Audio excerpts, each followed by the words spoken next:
Terima kasih. Tadi ada 1, 2, 3, 4 ya, 4 penanya. Ada beberapa yang bersifat kasus ini, ada juga yang bertanya di kasus lain ya. Bahwa pertama dari Mas Tio, ini proyeknya 2,5, tadi suapnya 924,6, hampir 1 M gitu. Jadi kemudian pertanyaannya, kalau hampir berapa itu? Hampir anggap 40% ya, tinggal 1,5 dari 2,5. Lantas wujudnya jadi apa gitu kalau sudah 40. Dan sekali lagi itu masih akan kami dalami ya, karena yang kami baru tangkap itu atas penerimaannya, bahwa kemudian logikanya Pak, kalau kemudian yang terbelanjakan menjadi hanya 1,5 dari 2,5, berarti kemudian tentu kualitas dan juga kuantitasnya mungkin rendah begitu. Nah, itu nanti akan kami dalami. Sementara kami masih menerima ataupun memeriksa di pokok kegiatan yang kami tangkap itu atas penerimaan suapnya. Tentu kemudian biasanya ya bayangkan dari 2,5 924 kembali, berarti kan pasti 1,5 itu terbelanjakan dalam baik kualitas maupun kuantitas yang tidak lagi memadai, atau sebaliknya memadai tapi memang di markup, memang di itu semua masih kemungkinan yang akan kami dalami. Itu kegiatan kami lebih lanjut. Bahwa kemudian Pak ini kan sudah menggunakan e-katalog, asumsinya barang ataupun juga harganya sudah pasti. Nah, tapi kemudian kok kenapa masih ada suap? Ya mungkin di dalamnya tetap kemudian di banyak kasus yang sebelumnya, bukan hanya ini. Untuk yang ini kami masih belum mendalami tentang kenapa kok masih sudah pakai e-katalog masih perlu suap. Nah, di beberapa kegiatan PBJ yang menggunakan e-katalog yang sama seperti ini, itu tetap walaupun menggunakan e-katalog masih ada pengkondisian. Nah, pengkondisian itu misalnya secara teknis maupun non teknis pada saat membutuhkan ataupun ada treatment yang membuat peserta ataupun pengupload yang lain itu tidak bisa, memiliki karakter-karakter yang seakan-akan tidak memenuhi syarat. Nah, yang begitu-begitu nanti kami masih akan dalami ya, karena ini kami berkacamata atas PBJ yang menggunakan e-katalog yang sebelum-sebelumnya. Untuk yang kasus ini, kami masih akan mendalaminya. Itu dari Mas Tio. Kemudian penerimaan yang lain lagi untuk kepentingan politik. Nah, jadi asumsinya ini penerimaannya hanya 924 gitu ya. Padahal tentu kebutuhan politik mungkin akan lebih banyak lagi. Baik momen THR, momen merawat konstituen, apalagi untuk kepentingan politik di 2024. Itu tentu. Tetapi sekali lagi dugaan-dugaan itu sudah menjadi bagian dari praduga kami. Nanti akan kami kembangkan di beberapa proyek yang lain, tentu akan kami dalami. Dari Mas Mario, apakah KPK juga melihat dari kegiatan proyek Bandung Smart City ini dari kegiatan-kegiatan sebelumnya? Apakah karena ini memang kegiatannya sudah dicanangkan sejak 2018, proyeknya sudah 2018, tapi yang kami tangkap ini 2022 dan 2023. Apakah kemungkinan akan masuk ke sebelumnya? Sekali lagi kemungkinannya masih kami buka, tetapi lebih lanjut akan kami update hasil-hasil pemeriksaan, bukan hanya mundur ke sebelumnya, termasuk juga menyamping kepada yang lain, Mas Mario. Jadi pasti akan kami kembangkan ya.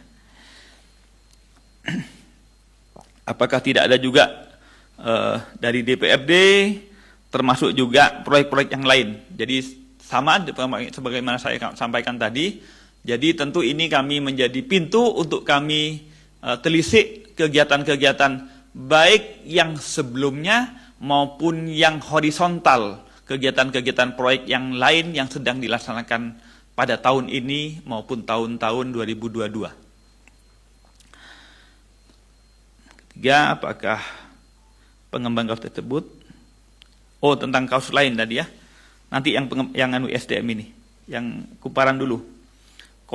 Kode Musanking. Jadi yang disebut Musanking itu memang ada yang menawarkan, Pak mau dikirimi Musanking dan yang itu begitu. Musanking dan yang itu. Jadi yang itu ya ada Musanking, ada barang dan juga ada itu yang disebut uang.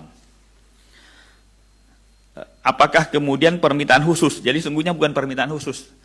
Semula ada penawaran. Nah, ada penawaran karena momen THR ditawarkan, silahkan dikirim bersama yang itu begitu. Nah, itu maksudnya uang ya.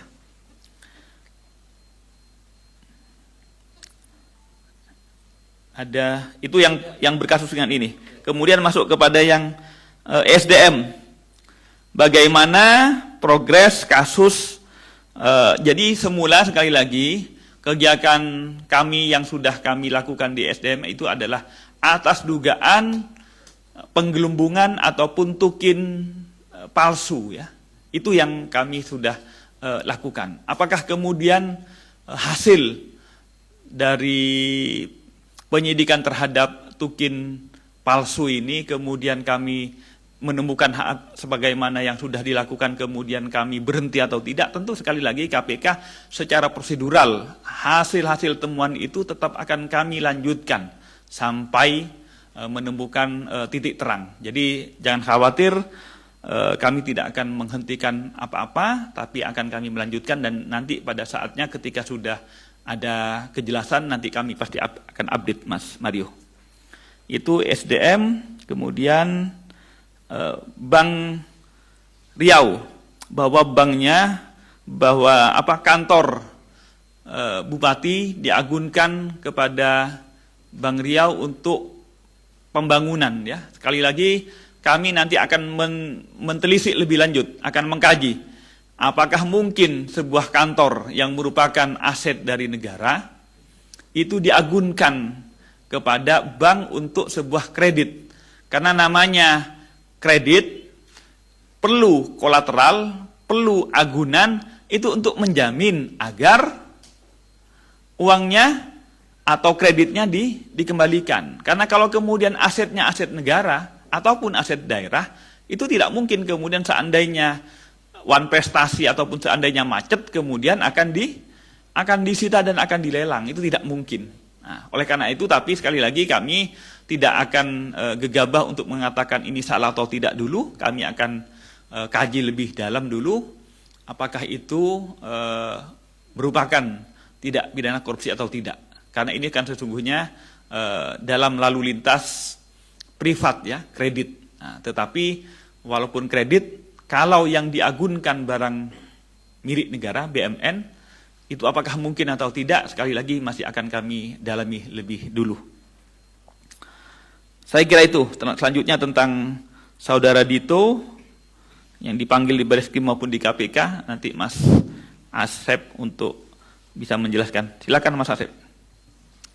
Kalau juga ada tambahan yang lain silakan. Siap. Terima kasih pimpinan. Menambahkan apa yang sudah disampaikan oleh Pak Gufran tadi terkait dengan Dito Mahendra. Memang di Bareskrim juga perkaranya yang terkait dengan penemuan senjata api pada saat kami melaksanakan penggeledahan itu sedang ditangani dan memang juga ada pernyataan dari Bapak Kabar Eskrim terkait dengan permintaan untuk Saudara Dito hadir karena sampai saat ini belum hadir. Begitupun juga penanganan perkara di kami di KPK, kami juga memanggil Saudara Dito dan sampai kemarin juga belum hadir. Tentunya kami secara bersama-sama dengan Bareskrim terus berkoordinasi untuk menghadirkan Saudara Dito. Langkah-langkah yang sudah kita laksanakan salah satunya adalah dengan menerbitkan atau mohon pencekalan ke imigrasi, di mana tentunya kita berharap bahwa dalam pelaksanaannya nanti suatu saat saudara itu akan bisa kembali hadir di sini maupun juga di Bareskrim, dan kita mencegah supaya tidak keluar atau keluar negeri dengan adanya pencekalan tersebut. Itu mungkin yang bisa kami sampaikan. Terima kasih, pimpinan. Baik. Bukan pencekalan, mencekal supaya tidak keluar negeri.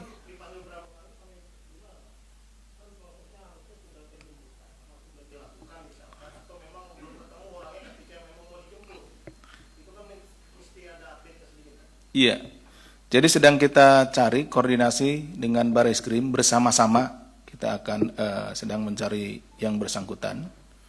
Sampai saat ini barangkali nanti Mas Mario ada informasi, mohon disampaikan kepada kami. Ada di biasanya Mas Mario punya informasi seperti itu. Nah, betul itu. Saya kira cukup ya. Terima kasih teman-teman kehadiran pada pagi hari ini. Terima kasih Pak Gufron, terima kasih Pak Asep, dan kami akhiri.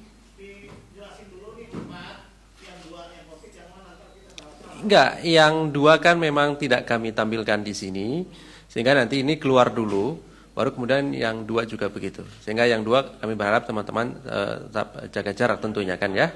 Oke. Oh.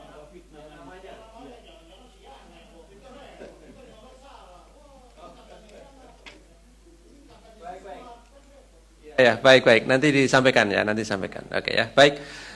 Terima kasih, kami akhiri. Assalamualaikum warahmatullahi wabarakatuh.